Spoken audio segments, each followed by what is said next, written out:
Inquilino querendo pagar menos e proprietário preocupado em manter o imóvel ocupado. Para evitar prejuízos, o caminho pode ser a renegociação. Redução no valor pago pode chegar a 30%, mas para negociar é fundamental estar em dia com o aluguel. Dança como inclusão. Projeto de extensão da Unesp ajuda usuários do Lar Escola Santa Luzia a encontrar formas de se expressar. E aqui no estúdio recebemos a professora Cíntia Milagre, do Instituto de Química da Unesp em Araraquara. Ela traz as informações sobre o Paint of Science, um festival de divulgação científica que será realizado ao mesmo tempo em 11 países. E a Unesp participa pela primeira vez. O Unesp Notícias desta quinta-feira, 11 de maio, está no ar.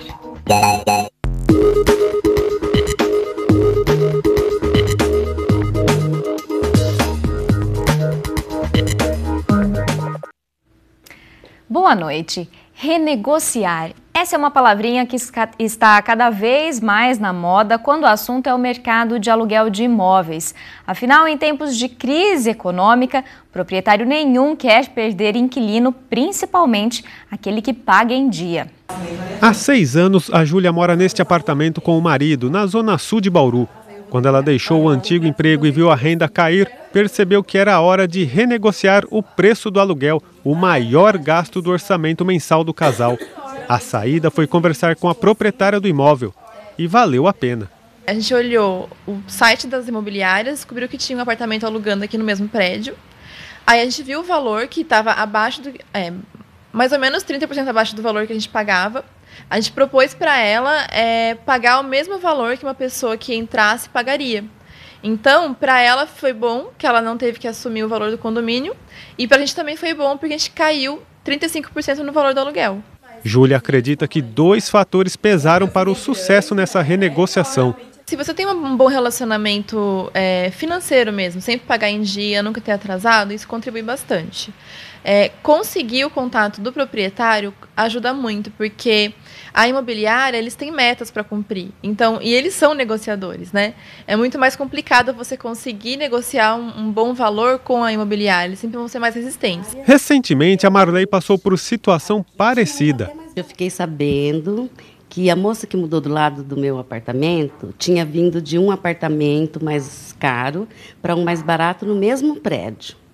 Aí depois eu fui procurar me informar, tinha vários apartamentos vazios aqui no prédio. Aí eu descobri a agência imobiliária, fui até a imobiliária e realmente tinha vários apartamentos e com um preço bem mais barato do que eu pagava.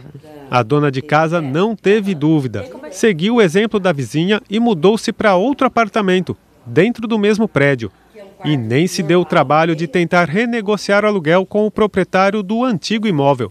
É que na nova moradia, ela conseguiu uma economia de quase R$400 por mês. Quando você vai morando muito tempo no mesmo imóvel, ele vai subindo automaticamente, ele vai subindo. Então tem que prestar atenção nisso, porque os outros que estão para alugar, é muito baixo o aluguel. Hoje, se eu quiser um pouquinho mais barato, eu ainda encontro.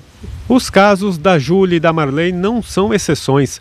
Segundo o diretor do Secov, o Sindicato da Habitação, a situação de crise econômica do país favorece a renegociação imobiliária, tanto na locação quanto na compra e venda. Um outro fator interessante é que a gente tem que analisar que, nos últimos tempos, nós tivemos uma grande quantidade de imóveis novos lançados no mercado, principalmente com subsídios da Minha Casa Minha Vida, fazendo com que muitos inquilinos deixassem de pagar os seus aluguéis e passando a pagar uma prestação da casa própria e muitas vezes com valor bem inferior daquilo que pagavam como aluguel. Outra prova do bom momento para quem quer pagar menos é o IGPM, o Índice de Preços do Mercado. A taxa é usada para calcular o reajuste de produtos e serviços, como o valor do aluguel. Em abril deste ano, ela teve um recuo de 1,1%. É a menor taxa desde 1989, quando o índice passou a ser medido. No acumulado dos últimos 12 meses, o IGPM está em 3,37%. há pessoas que não perceberam o que aconteceu na economia e continuam insistindo em locar imóveis por preços absurdos e vender imóveis também por preços absurdos. Agora, sempre há o recurso de uma contraproposta, né? Porque não há preço fechado e hoje os donos de imóveis não estão em situação de ser irredutíveis nos preços. Mas antes de trocar de imóvel em busca de economia para o bolso, o economista dá dicas para não cair numa cilada. Muitas vezes se acha um imóvel mais barato, às vezes no mesmo prédio ou aí no mesmo bairro, mas ele está em condições precárias para ser habitado. Quer dizer, o inquilino muitas vezes vai ter que gastar para colocar esse imóvel em ordem. Em segundo lugar, perceber se a localização daquele imóvel tem no seu entorno tudo aquilo que a pessoa precisa, por exemplo, supermercado, escolas, segurança, iluminação, asfalto, enfim, uma série de coisas, e também a distância em que ela precisa percorrer em relação ao lugar onde ela trabalha.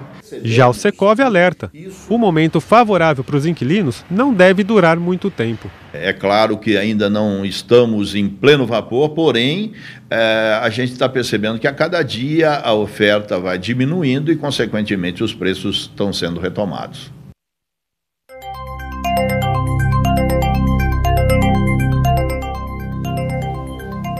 Céu aberto e temperaturas amenas no começo e no fim do dia. As condições típicas do outono devem se manter nos próximos dias.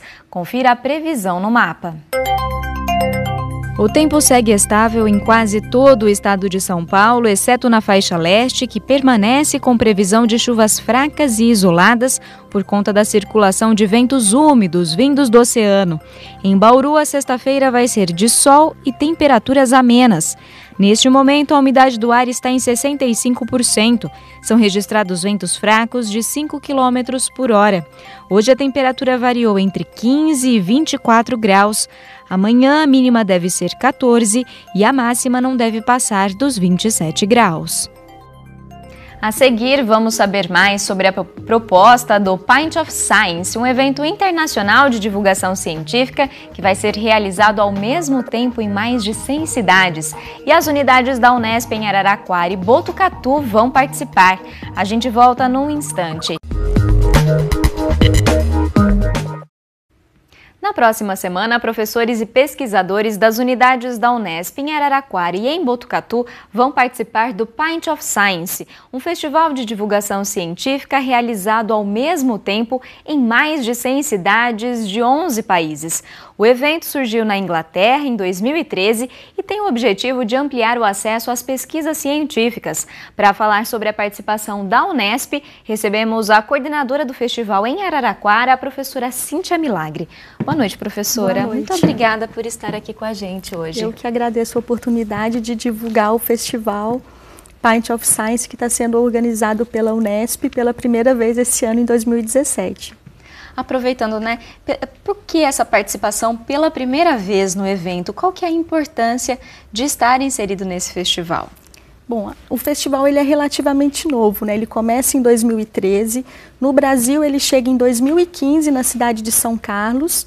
E o ano passado foi um sucesso, foi um piloto para ver se isso daria certo ou não.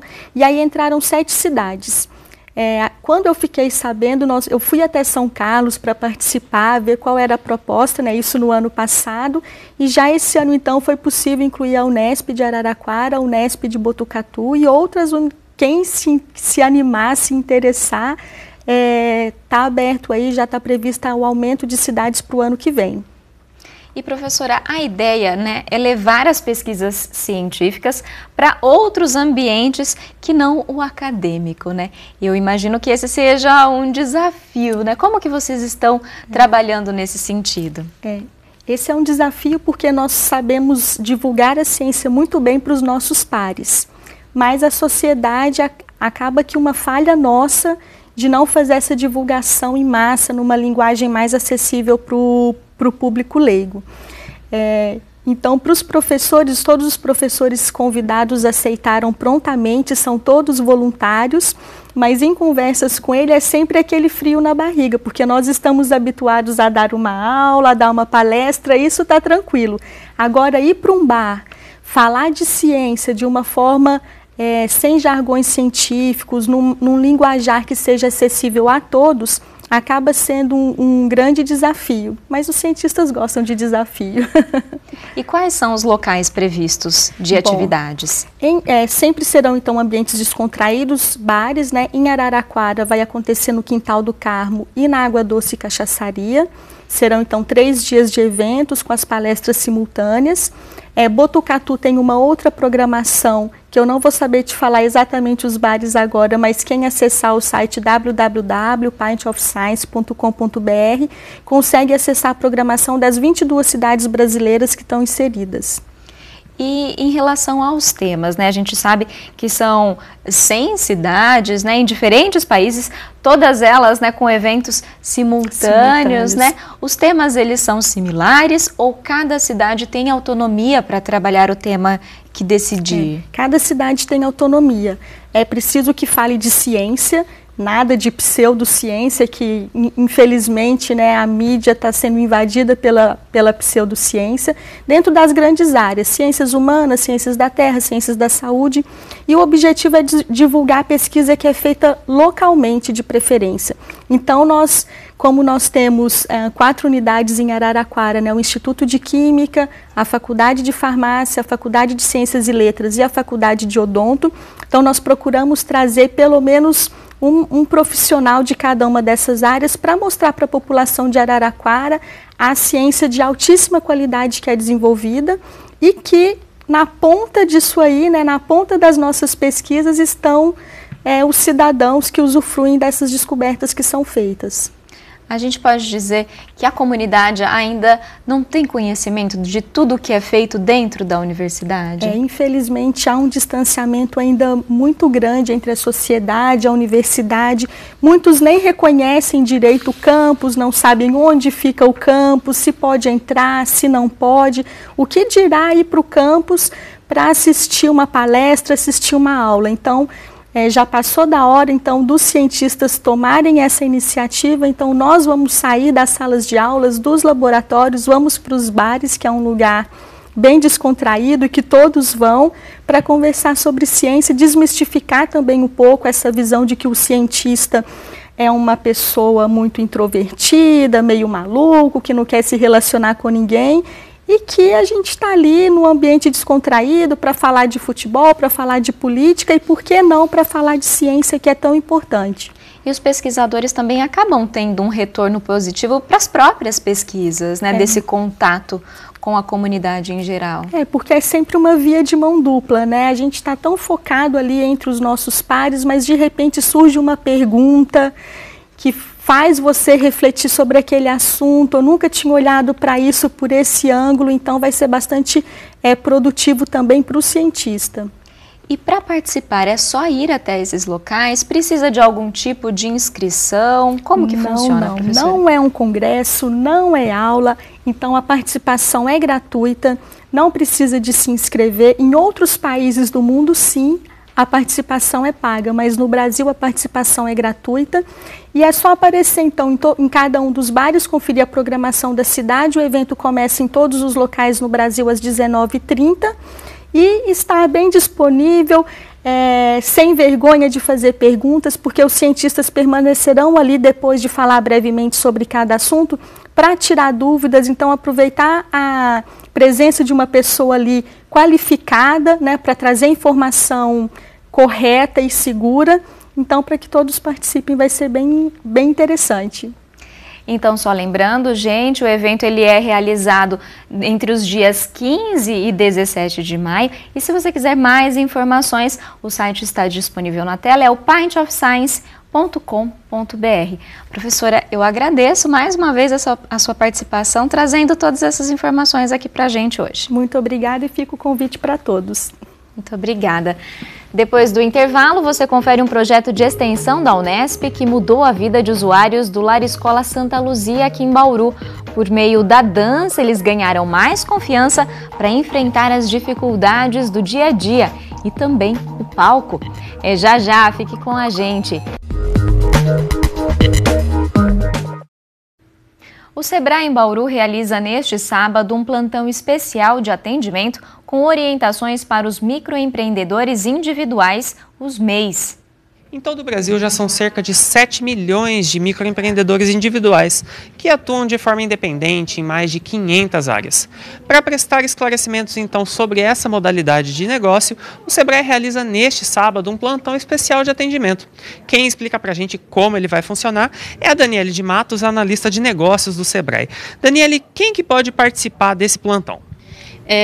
Esse plantão ele é exclusivamente nesse sábado. Nós vamos atender microempreendedores individuais formalizados, empresários ou potenciais empresários que querem abrir um negócio no formato de microempreendedor, ou seja, eles têm empresa, mas ainda não formalizaram a empresa e têm o desejo de abrir o microempreendedor, que é a modalidade de empresa para o MEI.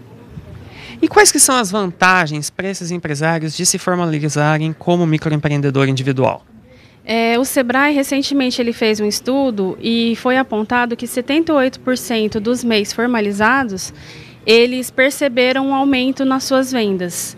E uma das vantagens seria essa, né? A formalização, você poder ter uma atividade formalizada e com isso aumentam as chances de você conseguir novos clientes, de você comprar com novos fornecedores, de você ter acesso a crédito.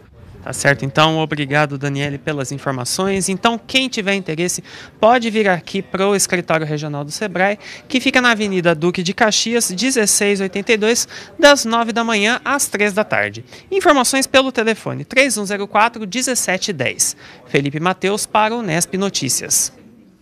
A deficiência visual não foi impedimento para que usuários do Lar Escola Santa Luzia desenvolvessem diferentes habilidades por meio da dança.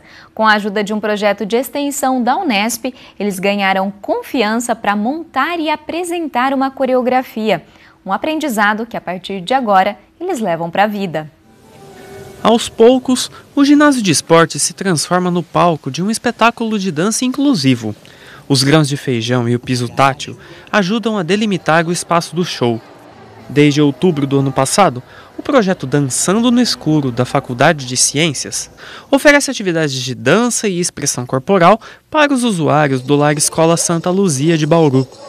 A estrela do espetáculo é a Dona Iná. As músicas e as coreografias apresentadas contam um pouco dos 96 anos de vida da avó do grupo. Para ela, ter a própria história apresentada no palco é uma grande satisfação. A minha vida é muito sofrida.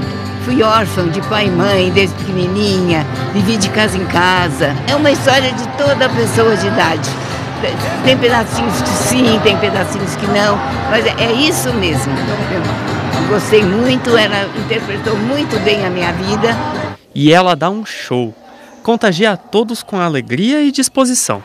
E não é por menos, estar no palco é a realização de um sonho. Eu toda a vida tive alma artística. Eu assistia peças, assim, teatro e tudo. Eu queria estar no palco. Eu queria vibrar ali com os artistas, né? Depois, com 96 anos, chegou a minha vez. É de delirar, não é? Se participar do projeto já faz a diferença na vida dos alunos, o carinho de Dona Iná torna as coisas ainda mais especiais. É uma avó mesmo, né? Vó Iná, é bem carinhosa com a gente. E eu achei massa fazer tipo uma homenagem para ela, né? Foi muito bom, muito lindo. A homenagem foi para Dona Iná, mas o espetáculo foi pensado para todos. O Valdir, por exemplo, perdeu a visão há 4 anos e desde que começou a participar do projeto passou a se sentir mais valorizado. Foi um pessoal que acreditou numa turma, né? E isso passou para nós mais autoconfiança, né? Para a gente poder continuar na luta pela vida aí, né? Saber que a gente tem importância nesse mundo, né? A cada mudança de coreografia durante a apresentação, recursos de audiodescrição e legendas são utilizados. Tudo para que tanto os artistas quanto o público, formado por alunos do Lar Escola Santa Luzia, aproveitem ao máximo. Eu achei um barato muito bom. Adorei. E a dança ajuda a desenvolver habilidades que vão além do palco. São úteis no dia a dia.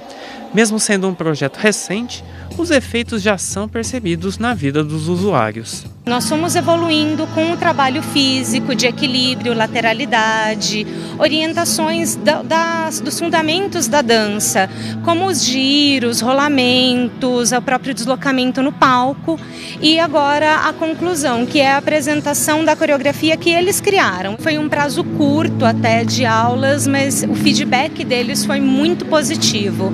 Motivação, autorrealização, se sentir capaz de fazer.